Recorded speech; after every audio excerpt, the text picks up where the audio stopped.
la problématique énergétique, je dirais, au sens large du Maroc, s'insère vraiment dans un cadre qui dépasse, à mon avis, largement le pays. Je pense qu'elle s'insère en fait dans le fond, dans une transition énergétique qui est en cours, dans lequel il y a pas mal d'acteurs qui sont en train d'évoluer. Hein. Je pense à la transition en cours du pétrole, dont je pense que le pic de production est maintenant derrière nous. Donc on passe maintenant par un pic gazier. C'est important de mentionner ces rivalités entre différentes filières de production de carburants fossiles, parce qu'en fait, elles vont essayer d'influencer d'une manière ou d'une autre, et elles vont influencer, elles vont avoir un impact sur la politique énergétique nationale. Je pense que ce qui est très intéressant à souligner dans ce cadre-là, c'est que notre principale ressource minérale est considérable si on pense à la ressource des phosphates. Ce qui est intéressant, et je l'avais mentionné auparavant, c'est cette corrélation qu'on a entre nos exportations de phosphates, bruts et acides phosphoriques transformés, et exactement équivalente à nos importations de produits énergétiques. Et donc on voit ici une corrélation parfaite. Et c'est assez intéressant parce que ça va nous permettre justement d'utiliser, à mon avis, cette ressource qui est significative pour le Maroc et pour le reste du monde, puisque le Maroc détient 75% des réserves mondiales de phosphate, qui est un élément fondamental pour la vie, pour les fertilisants. Donc on ne peut pas avoir 9 milliards d'habitants sur Terre si on n'a pas recours aux fertilisants. Et encore, on ne prend pas en considération les biocarburants. Donc vous imaginez l'importance que revêt le Maroc dans un schéma globalisé d'une économie mondiale. Et donc je pense que c'est un premier atout. Le second atout du Maroc, ce sont ses potentialités en énergie renouvelable.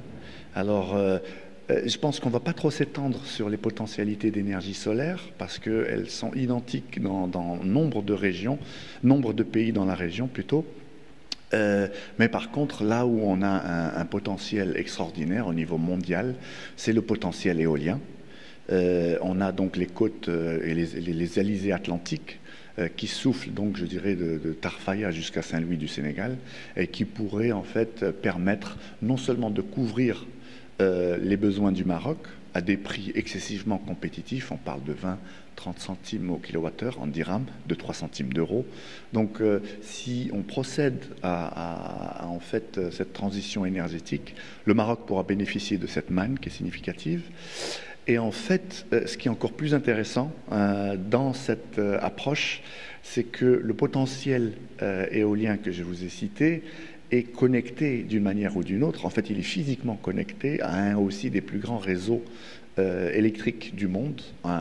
Je pense que la Chine commence à grandir aussi, mais je pense que l'Europe est un réseau électrique significatif dans lequel des changements majeurs sont en train de s'opérer.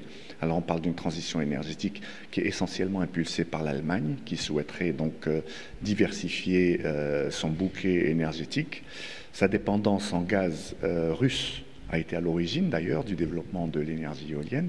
Ce sont les tarifs de rachat préférentiels qui ont été développés en Allemagne par des députés du Bundestag, qui d'ailleurs ont intégré le comité éthique du projet Sahraoui. Je parle de Hermann Scher, qui est à l'origine en fait du renouveau des énergies renouvelables dans le monde, hein, puisque ça a commencé en Allemagne, puis ça s'est étendu en Europe en général, puis ensuite aux États-Unis et en Chine actuellement. Le Maroc exporte globalement 30 millions de tonnes de phosphate. La Chine en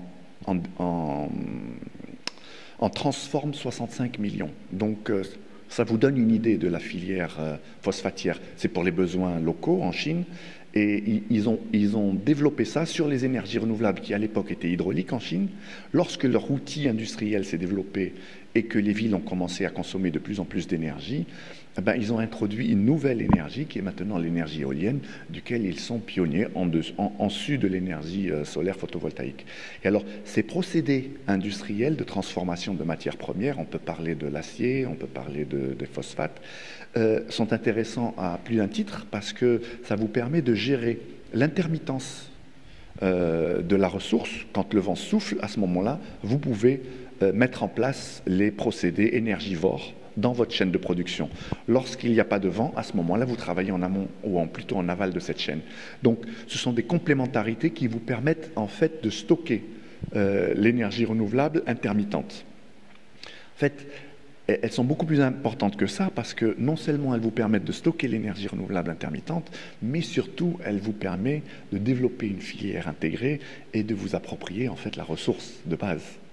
On peut difficilement imaginer un Maroc exportateur d'énergie verte vers l'Europe si cette énergie n'est pas très bien intégrée localement dans les secteurs dans lesquels le Maroc a un leadership mondial. Et je pense que si on prend le cas des phosphates du Maroc, ben on a un exemple, en plus un précédent chinois qui nous indique comment développer cette approche.